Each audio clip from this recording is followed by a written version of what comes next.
The fundamental theorem of calculus says that integration is the inverse process to differentiation. This doesn't tell us what integration is or why it's useful, just that integrating a function is the opposite to differentiating it. We can imagine a ladder with a function on it. Differentiating the function will take it a step down the ladder, and integrating it should take it back a step up.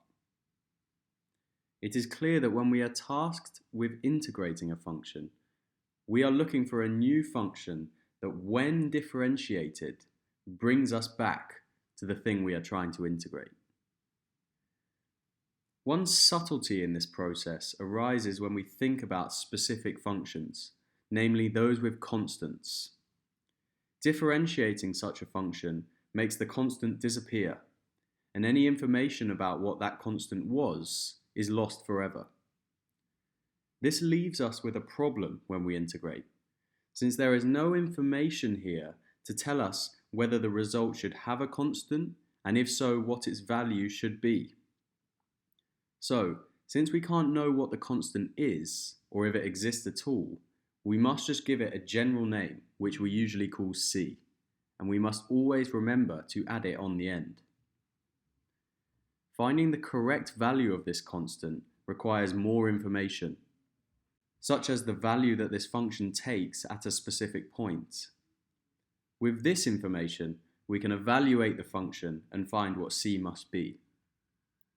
For example, if this were the result of our integral, and we knew that when x was 2, y was 10, we can easily deduce what c must be.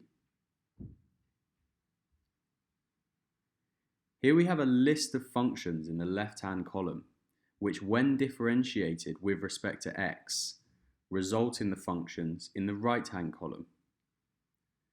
This implies that the function in the right-hand column, when integrated with respect to dx, result in the functions in the left-hand column, with a plus c.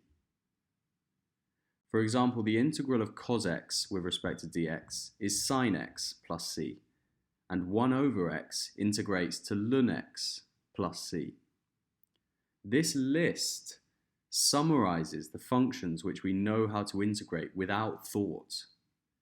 What will be explored later is the task of integrating both composite and product combinations of these functions, where we will need new techniques called integration by substitution and integration by parts.